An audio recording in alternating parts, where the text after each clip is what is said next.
Isang mapagpalang araw po ng Biyernes, December 5 na po 2025. Kabayan, meron tayong pinaka-latest na weather update ngayong araw po ng Biyernes. Pero bago tayo magpatuloy, please don't forget po muna to like and subscribe at pahit na rin po ng notification bell. Maraming salamat po. Mas lumalapit pa po ang bagyong Wilma at nagbabanta na po itong maglandfall diyan po sa Giwan, Eastern Samar ngayong araw po hanggang sa mga susunod po na mga oras. Sa huli pong pagkatala, ang Bagyong Wilma o Tropical Depression Wilma ay meron pong lokasyon na 575 kilometers east of Catarman, Northern Samar. Tinataglay po nito ngayon ang hangin na 45 kilometers per hour, malapit pa rin po sa may sentro at may bugso pong umaabot sa 55 kilometers per hour. May pagkilos naman po ito pa west, southwestward sa bilis po na 10 kilometers per hour.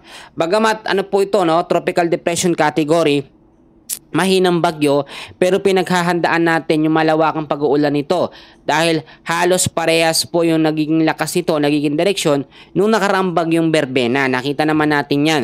Dahil po sa unti-unting paglapit ng bagyong Wilma ay nagtaas na po ang pag-asa ng wind signal number 1 o signal number 1 sa ilang bahagi po ng Luzon, Visayas at Mindanao. Sa area ng Luzon, ang apektado po ng signal number 1 ay ang southern portion po ng mainland Masbate.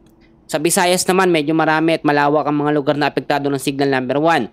Kasama po ang Northern Samar, ang Eastern Samar, Samar, Biliran, Leyte, Southern Leyte, Northern portion po ng Cebu. Kasama po yan sa signal number 1. Kasama rin po ang Bantayan at Camotes Islands. Kasama rin ang Eastern at Central portion po ng Cebu.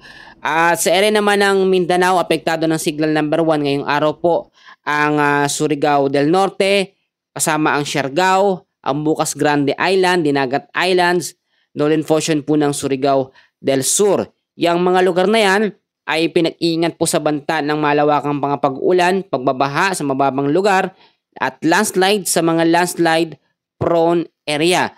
So ngayon mga kaibigan ko, titignan natin yung mga senaryo. Sa ngayon kasi sa tinatawag po natin na forecast, intensity at track po o direksyon ng bagyong Wilma, nakikita po dito na hindi ito lalakas sa tropical storm, severe tropical storm hanggang sa pagiging super typhoon category. Hindi man nakikita ito na magiging banta ng malakas na bagyo, pero magme-maintain siya sa pagiging tropical sa depression. Ibig sabihin, more on mas maraming mga pag-uulan ang ating mararanasan sa mga direct ng lugar na kanyang madadaanan.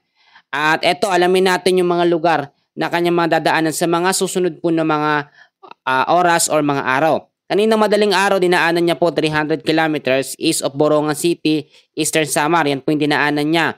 Maintain pa rin siya sa 45 kilometers per hour na lakas ng hangin. At ngayong alas 2 naman po ng hapon, ito yung landfall scenario niya. 105 kilometers east of Giwan, Eastern Samar ang kanyang lokasyon. Pagdating naman po ng Sabado na madaling araw, nasa coastal water pa rin po siya ng Giwan, Eastern Samar. At bukas naman po ng alas 2 ng hapon, nasa vicinity naman po ito ng Javier Leyte.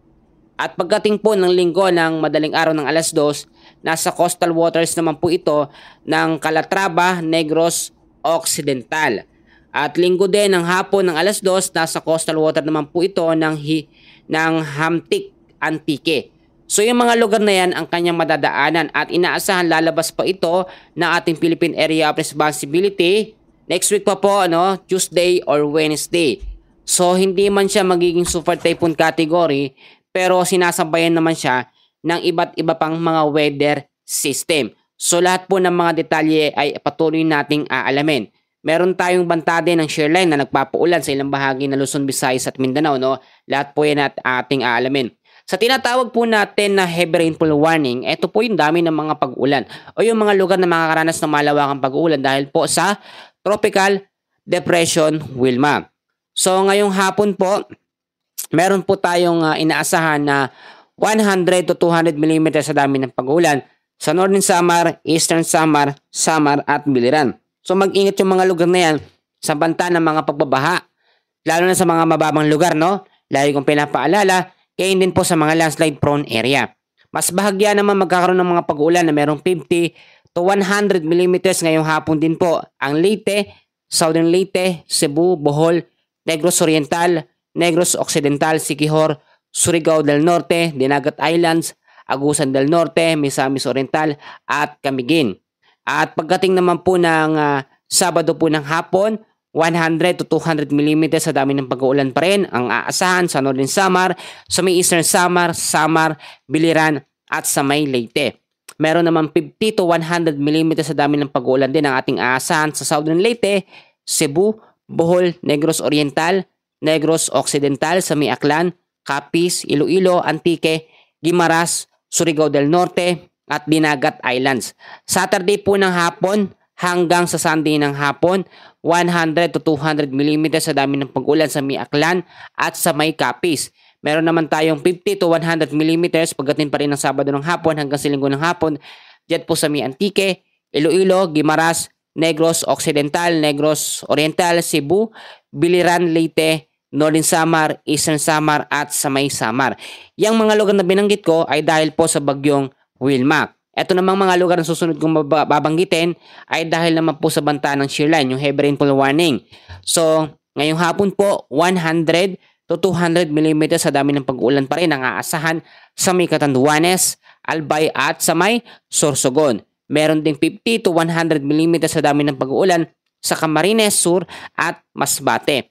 At pagdating naman po ng Sabado po ng hapon, ngayong hapon din po, meron tayong 100 to 200 mm sa dami ng pag-ulan sa Camarines Sur, Catanduanes, Albay, Sorsogon at sa may Masbate.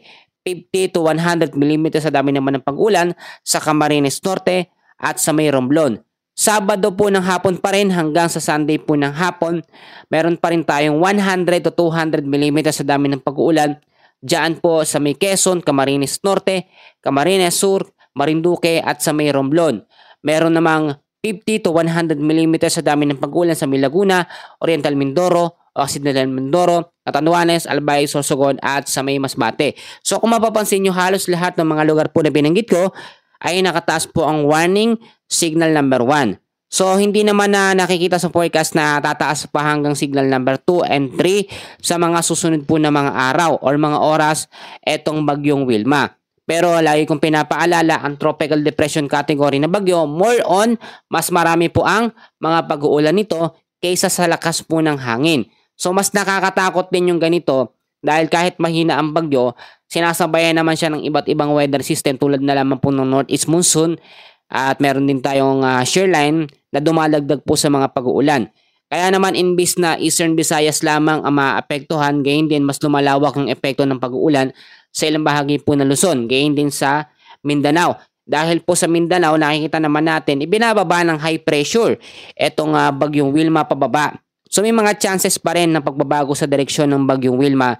So kinakailangan pa rin nating i-monitor at bantayan bawat oras, bawat minuto ang pagkilos po at galaw po ng bagyong Wilma. May nagtatanong kung may susunod bang bagyo pagkatapos ng bagyong Wilma.